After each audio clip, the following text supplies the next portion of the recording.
امریکہ کی طرف سے ایک مرتبہ پھر ایران کی جوہری تنصیبات پر حملہ کیا گیا ہے۔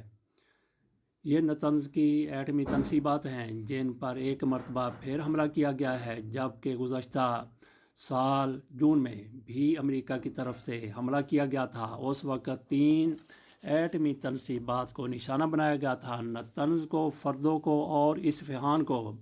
اب کہا گیا ہے کہ نطنز کو ایک مرتبہ پھر حملے کا نشانہ بنایا گیا ہے۔ پہلے امریکہ کی طرف سے کہا گیا تھا گزشتہ سال جون میں جب ایران کی ایٹمی تنصیبات پر حملہ کیا گیا تھا تو امریکہ نے کہا تھا کہ مکمل طور پر ایران کے جوہری پروگرام کو تباہ کر دیا گیا ہے اور اتنے بڑے بڑے بھاری بم گرائے گئے ہیں کہ وہ نیچے جا کے پھٹے ہیں، جبکہ ایران کی طرف سے کہا گیا تھا کہ ایسا کچھ نہیں ہوا۔ بہرحال ایک مرتبہ پھر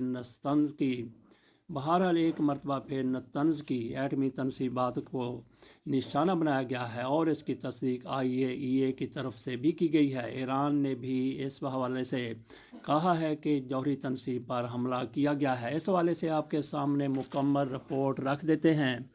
ایران کے اہم جوہری مرکز نطنز پر ایک بار پھر حملے کی اطلاع سامنے آئی ہے۔ ایرانی خبررساں ایجنسی تنصیب کے مطابق صبح کے وقت امریکہ اور اسرائیل کی جانب سے فضائی حملہ کیا گیا جس میں جوہری تنصیب کو نشانہ بنایا گیا۔ رپورٹ میں بتایا گیا ہے کہ حملے کے باوجود اس مقام پر کسی قسم کے تابکار مواد کے اخراج کی اطلاع نہیں ملی اور نہ ہی قریبی آبادی کو فوری طور پر کسی خطرے کا سامنا ہے۔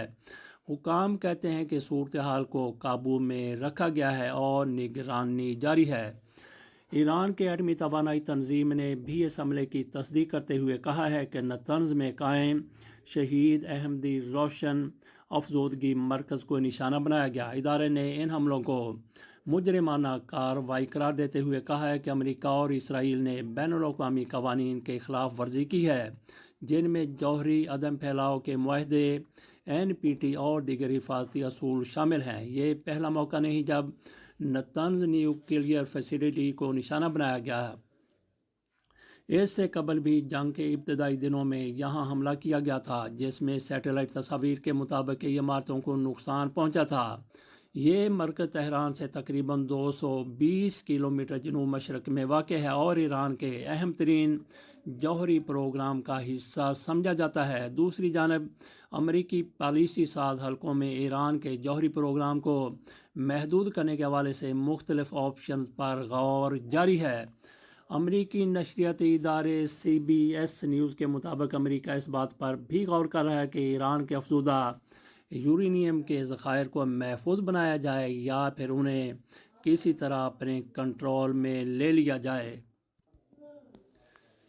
ادھر ایران اور اسرائیل کے درمیان جاری کشیدگی کم ہونے کی بجائے مزید بڑھتی دکھائی دے رہی ہے۔ اسرائیل کا کہنا ہے کہ ایران کی جانب سے ہفتے کے روز بھی میزائل حملے جاری رہے، جبکہ سعودی عرب نے دعویٰ کیا ہے کہ اس نے اپنے مشرقی علاقے میں چند گھنٹوں کے دوران تقریباً 20 ڈرونز کو مار گرایا۔ یہ علاقہ تیل کی بڑی تنصیبات کی وجہ سے خاص اہمیت رکھتا ہے۔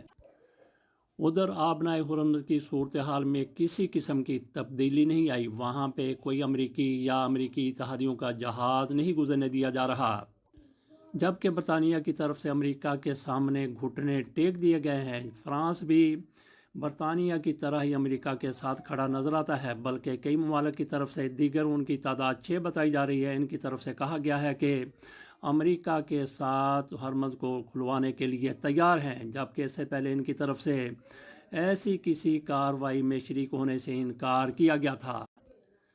جیسے ہی برطانیہ کی طرف سے امریکہ کے لیے نرم گوشہ کا اظہار کیا گیا، جیسے ان کی طرف سے کہا گیا کہ امریکہ کا ساتھ دینے کے لیے تیار ہیں، تو ایران کی طرف سے ڈیگو گارشیا میں جو بحر ہند میں اڈا ہے، ایران کی طرف سے یہ 4000 کلومیٹر ایران سے دور ہے، اس پر میزائل داغا گیا۔ کہا جا رہا ہے کہ اس اڈے کو تباہ کر کے رکھ دیا گیا ہے۔ امریکی اخبار دی وال اسٹریٹ جرنل نے اپنی رپورٹ میں امریکی حکام کے حوالے سے کہا ہے کہ ایران نے 2 درمیانے فاصلے تک مار کرنے والے بیلسٹک میزائل ڈیگو گارشیا میں قائم مشترکہ امریکی و برطانوی فوجی اڈے کی طرف فائر کیے، جس سے تباہی ہوئی ہے۔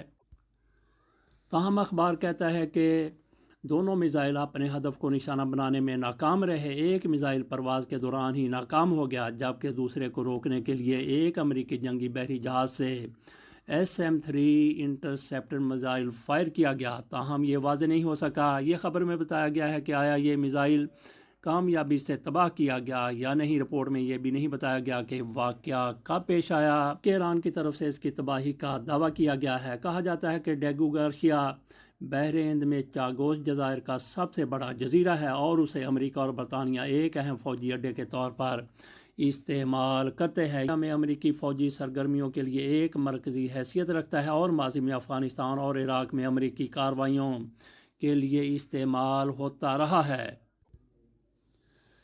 معروف تجزیہ کار ماریو نوفل کے مطابق ایران کی جانب سے اس حملے کی کوشش نے اس بات کی طرف اشارہ کیا ہے کہ اس کے میزائلوں کی رینج پہلے کے اندازوں سے کہیں زیادہ ہو سکتی ہے۔ انہوں نے کہا کہ اگر یہ بات درست ہے تو اس کا مطلب یہ ہو سکتا ہے کہ ایران کے میزائل نہ صرف مشرق وسطیٰ بلکہ اس سے کہیں دور علاقوں تک پہنچنے کی صلاحیت رکھتے ہیں۔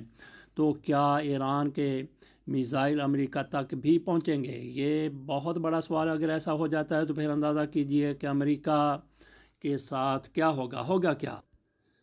اگر وال اسٹریٹ کی بات مان لی جائے کہ کوئی نقصان نہیں ہوا، یہ اپنے ہدف تک پورا نہیں اگر وال اسٹریٹ جرنل کی یہ بات مان لی جائے کہ کامیابی سے نشانہ نہیں بنایا گیا، تو بھی اندازہ کیجئے کہ آئندہ کامیابی سے نشانہ بنایا جا سکتا ہے۔ بلکہ ایران کی طرف سے دعویٰ کیا گیا ہے کہ اپنے نشان پر یہ میزائل جا کے لگے ہیں۔ دلچسپی سے خالی خبر نہیں ہے کہ امریکہ کی طرف سے باقاعدہ کہا گیا ہے کہ ایران کی تیل کی خرید ہو سکتی ہے، ایران اپنا تیل بیچ سکتا ہے۔ پہلے روس کے حوالے سے کہا گیا تھا کہ روس بھی اپنا تیل فروخت کر سکتا ہے، اور ممالک کو کہا گیا تھا کہ وہ روس سے سستا تیل خرید سکتے ہیں، کیونکہ آج کل پیٹرولیم کا بحران ہے، اس لیے روس کو اجازت ہے کہ وہ بھی اپنا تیل فروخت کر سکتا ہے۔ امریکہ کی طرف سے کہا گیا ہے کہ ایران کے جہازوں پر جو لوڈ کیا گیا آئل ہے وہ ایران فروخت کر سکتا ہے اور دیگر ممالک اس کو خرید سکتے ہیں۔ باقی آج پاکستان میں عید منائی گئی۔ فیلڈ مارشل عاصم منیر نے اگلے مورچوں پر جا کر اپنے فوجیوں کے ساتھ عید نماز ادا کی۔ یقینی طور پر ایسا فیلڈ مارشل صاحب، آرمی چیف صاحب کرتے ہیں تو فوجیوں کے حوصلے بلند ہوتے ہیں۔ عید کے حوالے سے ایک دلچسپ رپورٹ بھی آپ کے سامنے رکھتے ہیں۔ پاکستان میں جیسا کہ بتایا آج عید منائی گئی، سعودی عرب میں کل منائی گئی اور افغانستان میں اس سے بھی ایک روز پہلے عید منا لی گئی۔ پاکستان میں آج عید منائی جا رہی ہے، سعودی عرب میں کل، اور افغانستان میں سعودی عرب سے بھی ایک روز قبل عید منا لی گئی۔ پاکستان میں 29واں روزہ جمعرات کو، جبکہ سعودی عرب میں بدھ کو تھا۔ سعودی عرب میں 30 روزے پورے ہونے پر جمعے کو عید منائی گئی۔ پاکستان میں آج ہفتے کو عید منائی جا رہی ہے 30 روزے پورے ہونے پر۔ رویت ہلال کمیٹی کا اجلاس جمعرات کو 29ویں روزے ہوا۔ شہر ذیلی کمیٹیاں براجمان ہوئیں، جبکہ مرکزی کمیٹی کا اجلاس اسلام آباد میں ہوا۔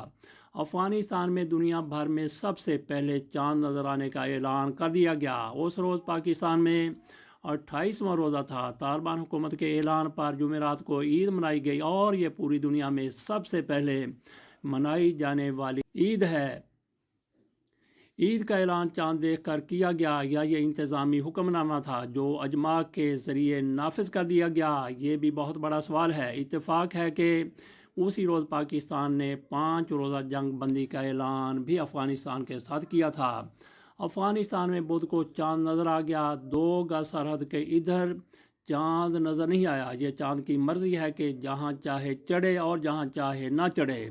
یہ تصور کر لیا گیا کہ افغانستان میں بدھ کو چاند نظر آیا ہے تو پاکستان میں جمعرات کو نظر آ جائے گا، مگر ہماری رویت ہلال کمیٹی پوری کوشش کے باوجود جمعرات کو چاند تلاش نہ کر سکی۔